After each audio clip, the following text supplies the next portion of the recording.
Yeah. That's exciting. That was awesome. I guess we can take it down a notch since we kicked it up a notch in the last hour. Oh, yeah. Hey, I gotta let you know, tragedy struck this week, where the man van decided to call it quits. Oh, this is your little girly minivan? It's not a girly minivan. I mean, it's a caravan. Oh, the caravan, yes. Yeah, it's so I was headed into work, and I was getting the high temp, signal, and yeah, it blew a head gasket. Now, it blew the head gasket because of the high temp? Probably. And what was your high temp reason? Why did you have the high temperature? Was your thermostat bad, or? I'm not sure. Who knows? Not a car guy, right? Not a car guy. I mean, I had it looked like I had plenty of plenty of fluid, so it could have been it could have just been the head gasket just blowing, and Yeah, but I don't know if that would cause it to overheat, though. The overheating is probably what caused it.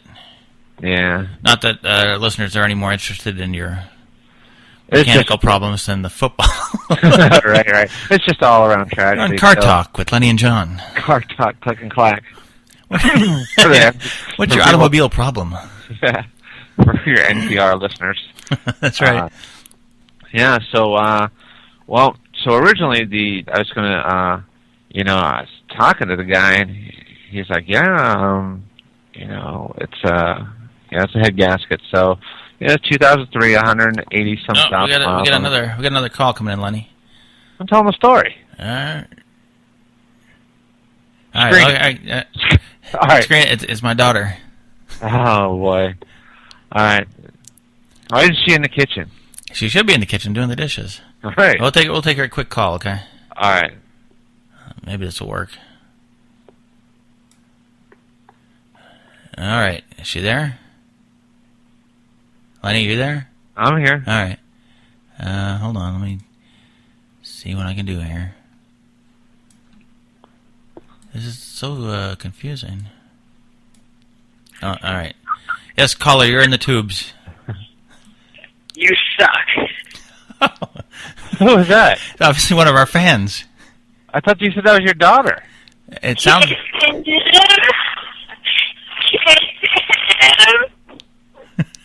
Is your daughter in Poltergeist? I believe so.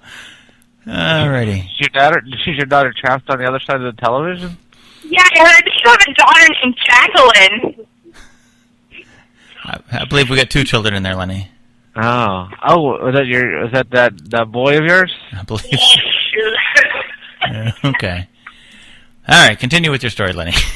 Okay, so I took the car in, and they gave me the bad news over the phone, and I was like, okay, well, I'm starting to make some plans to, what am I going to do? Am I going to get a new car? Am I going to, get some work? Am I going to get the head gasket replaced? Right. Whatever.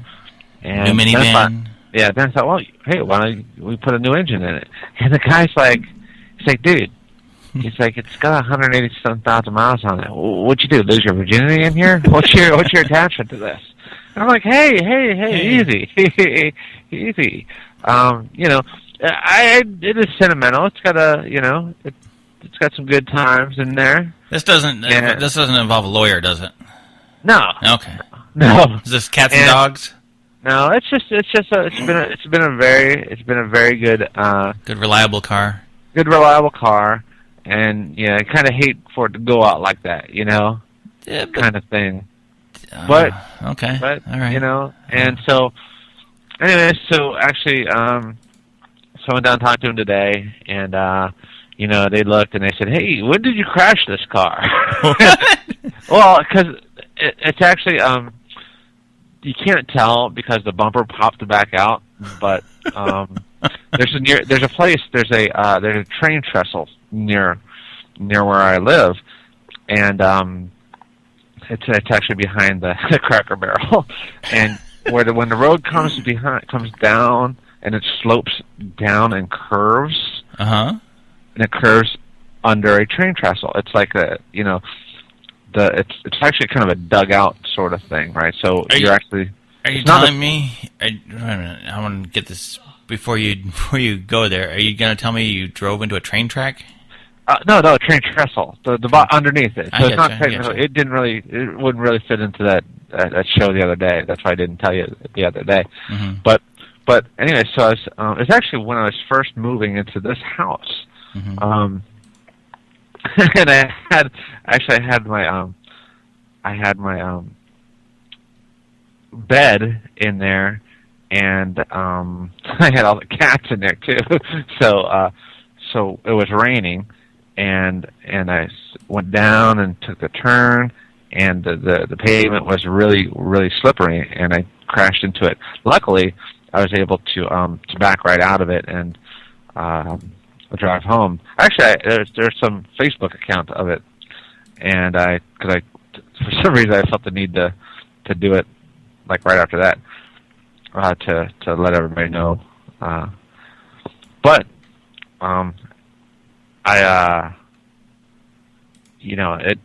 it had eventually it actually pushed the inner sort of frame in. And I didn't really realize that till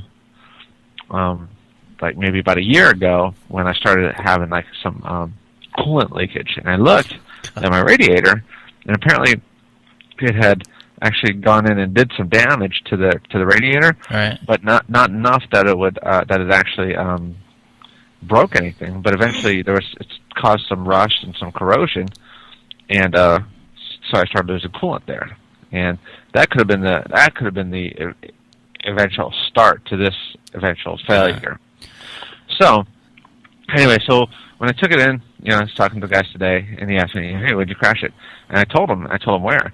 And apparently, one of the guys that works with the mechanics at the garage, really crashed their car into the same abutment. Oh wow! And one of the guys I work with, he does the volunteer firefighting. Right? They go to there all the time. He says, "I know exactly where you did." Wow. Yeah, I did. So you didn't feel so bad after that. I didn't feel so bad, and I try, if the weather is not, if it's not dry, I mean, even though it's like the closest way to get to my house, I don't go underneath there. Now, when you suggested to the mechanic that you wanted to replace the engine, did he ask you if you'd ever seen Old Yeller? No. Did he walk you off, put his arm around you, and put it over? It's got a little talk, son. Yeah. He said, they have these things. She's really hurting. She's really hurting, Lenny. He says, they got these things called car dealerships where you can get a new one of these. And so anyway, so this happened on Monday, and I was actually on my way into work for overtime. And so I had to call in. I just barely made it over there. So there's a dam. There's a 2-lane dam that you cross over on my way to work. I just barely got across it because that would have been a mess. You would have held up everybody else, right? Yeah, had I broken down on the dam, I would have had to have been pushing the minivan on the dam. And so you can hold on to it now for another $185,000? I'm going to put it on the back of a flatbed and drive the flatbed around. So called AAA. Actually, called work. Told them I wasn't going to come in, and they're like, "Are you sure?" I was like, "Yeah, I'm sure." Unless you're going to run. Yeah, I got a half hour and 11 miles to make it, so I'm not that fast. You can do it. 3-minute mile. I've never done the 3-minute mile, so so I went back home and considered my options, and so it looks like I'm going to end up getting a new car. When? Yeah. Shortly here. Actually, I probably should be doing. No, wait. So are they fixing the minivan? No, there's no fixing it. I mean, there's fixing it, but the guys were really honest with me. I really appreciate the car shop that I go to. They've always been like. Well, they probably thought it was like a setup, like it was one of the shows. John Kiana's coming in to trick them into overcharging you for a repair that you really shouldn't be doing.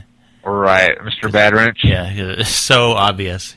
Yeah, it's so obvious that this is going to be shot, and obviously they made fun of me for all the stuff that I have in my car. And maybe they thought Chris Hansen was coming to investigate you too.